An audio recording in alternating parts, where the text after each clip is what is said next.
time hit the floor of the car and it filled the cabin with oil smoke. We had an 85 IAT. He was making all the fucking ponies, baby. Aviator motor 2 is down for the... She's fucking running pretty good though, buddy. She's running pretty good, but we fucking made a rip, dude. Fucking freezing. It's like 35 degrees out here. My hand's shaking. Sorry if the video sucks ass. I'm trying to drive it home. I'm like a mile away from my house. Not good, buddy, not good. I go in to go pull my driveway. It made a loud bang and it stopped running, dude. No way this thing drove me home before it finally gave out. Let's see, what we... Oh, I smell some oil, dude. What we got going on in here? And like that short 2-mile drive that we made home with no oil pressure, it probably had no oil in it.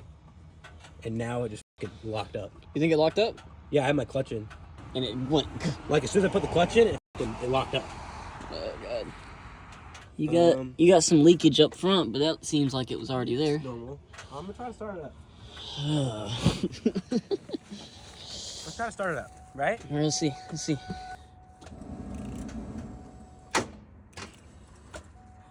No, sir. Buddy, she is locked. Come on. Dude, I wish we were filming when we did the pool, dude. It felt fast, and then all of a sudden, boom! Well, you know. Dude! Hudson! What's going on here?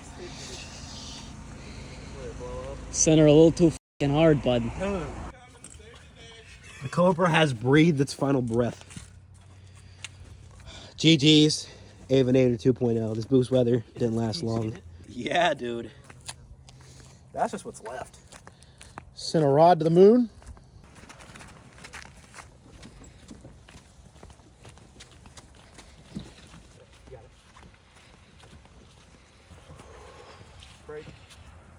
So like the funny part about this, guys, is the fact that I just released the video of the car breaking the first time back in like September or whatever. So like I released that 3 days ago. The time you're seeing this is probably way after the point in which you're already gonna see this car go from being blown up, fixed, kinda, taken back apart, fixed, now we're here, blew up again. So I don't even have the videos up of me putting the motor that was in this before this motor. And it already blew up again. Aviator engine, the Cobra. The other motor never saw this 36-degree weather. Car was probably making 550 horsepower tonight, 560. I was a little rough to it. I should have been a little nicer. That's right, ladies and gentlemen.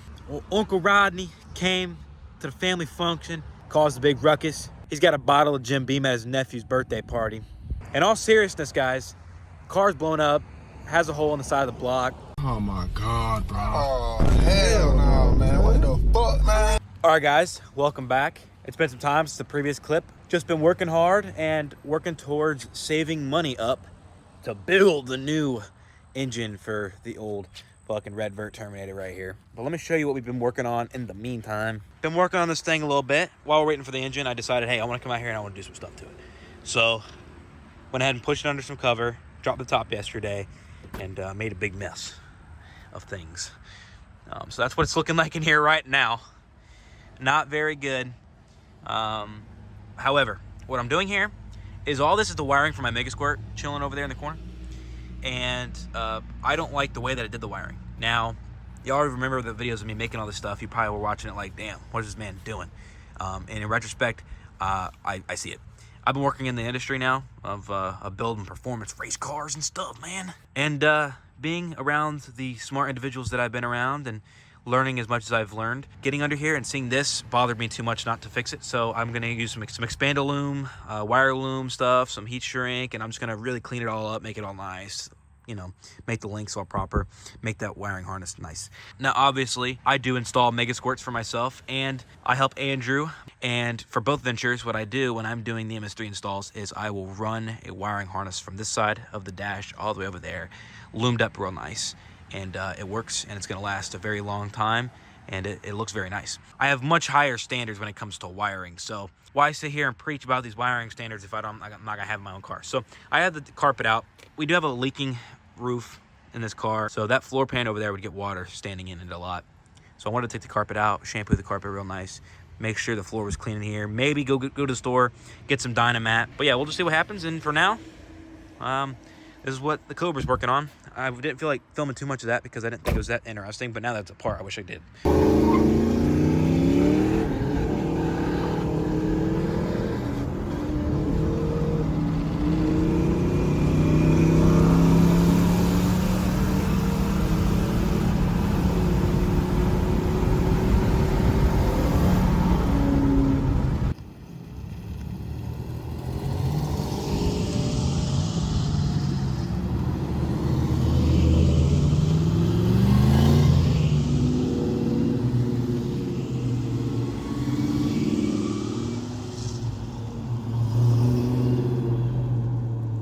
So as you can see, the Terminator blew it up. It's no good. It's got a hole in the side of the block. I need a car to drive. You know, I got work, got a girlfriend, got all these things. I need something to drive. I need a new whip. That thing's expensive to drive around. That is a 900 horsepower Terminator on E85, and I'm tired of filling it. Every time you go like 50 miles, oh, gotta fill the tank, $30. I'm good. Not in this economy. There has been a family heirloom that I've always wanted. My dad used to own this car. It belonged to our cousin. It belonged to my cousin for a while. It's been in the family since '97, and that is this thing right here. This is a 1995 Ford Mustang GT 302 𝘭𝘪𝘯𝘬𝘂. Andrew's definitely excited about it. What do you think about my SBF, man? It's a car. This is the new daily, but it's a car that I've always wanted ever since I was a kid. There's a big story with it, and I'm excited to have it back. And why the Red Cobra gets time taken on it, and it gets the surgery that it needs and a nice new motor built for it, and I'll go more into that in the future. We're gonna be able to have this and do some things to this, and the reason I haven't like made its own dedicated video to showing this car off to you is because you guys, quite frankly, on YouTube don't really care about SBF garbage, and I get it. So you're gonna click on this video seeing my Terminator's blown up, and then I get to roll this into your face. So stick around, don't get too bored. Trust me, if you guys are into Mustangs, you're into modifying Mustangs, you're gonna wanna stick around for this car. With the Terminator, Ford did a lot of things right, SVT did a lot of things right. It already looks good, it's got the gauge cluster you want, it's got the fucking nice steering wheel you want, it's got everything you want. So I did everything with that car that you really can do. You know, it's got porta blower, 𝘂𝑆quirt, etc. This car we get to have a lot more fun with. For example, I want to do a different couple body modifications to it. The Cobra front bumper would be pretty sick. Maybe a Cobra R hood down the road. The car already has a really nice set of Whistler SK1s on it in chrome, which I think match this car perfectly. The car has been painted in its life. This is a newer color. It's sterling gray. As you can see, it's the daily. My junk is in this thing already. I've been driving it for about 2 weeks. But yeah, there's different things I want to do to the interior of the car. Maybe a nice like FR500 steering wheel, you know. Again, Terminator, can't really change the seats in that. Why would you want to? They have nice Cobra seats, like they did a good job. This thing, these seats are clapped. I wouldn't necessarily get rid of the idea of putting like a nice Recaro that's comfy in this thing or something like that. Or like Bradley Lookitech's, his Celine seats are pretty nice. Something along those lines would be kind of cool. The ugliest part of this car. The ugliest part of this car. Now this car's pretty nice, okay? It is pretty nice. It is kind of nice. The headlights need to be a little clean. We put those on there when we had it. Again, they're like 7 years old. Under here, it's not great at all. It's actually the opposite of great. It's pretty puke horrible in here. But hey, I'll tell you what. This right here, I like this because this car collectively over its 30 years of life has never been messed with. It's got a factory intake that's never been touched. Not a socket's been on any of these bolts. The only thing that's been done under here is this cold air intake. Again, me and my father put on there 6 years ago when we had it. But besides that, it's complete bone stock in here. I think it's got a remanufactured alternator that was just put on it recently, balancers, but like overall, it hasn't been touched. So this is fantastic. There's a lot of cool opportunities for video underneath here. For example, plans just off the top of my head is heads cam and intake on the stock motor. That'd be cool. I have a 94-95 intake, little letter cam. You know, just GT40 heads, like basically vintage build. I do have a 𝘂𝑆quirt for the car, so doing the 𝘂𝑆quirt on the 94-95 would be pretty sick. I know a lot of SBF and 94-95 guys. There's not a whole lot of videos out there for you if you are interested in getting a 𝘂𝑆quirt, so I'm ready to dive head first into it and see what we can make with it. As you can see, the engine bay is white because the car was white at some point in its life when it was new. I think the idea is at some point we're also going to paint the engine bay, and with that could come like Scott Rod panels and learning how my goober ass can weld those in without knowing anything about fabrication. So we'll see. Yeah, overall, this car is like a blank canvas.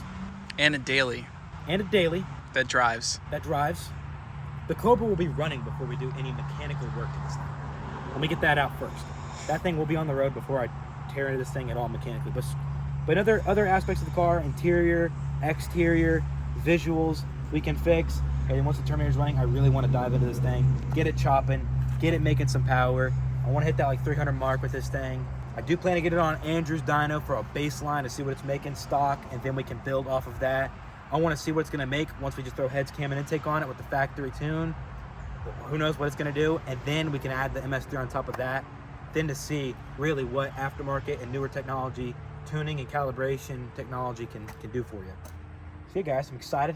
about the old 1995. Again, car's a lot of sentimental attachment, so I'm excited to work on it. Let me know what you guys think. Come up with any names for this old girl. And yeah, thanks for watching.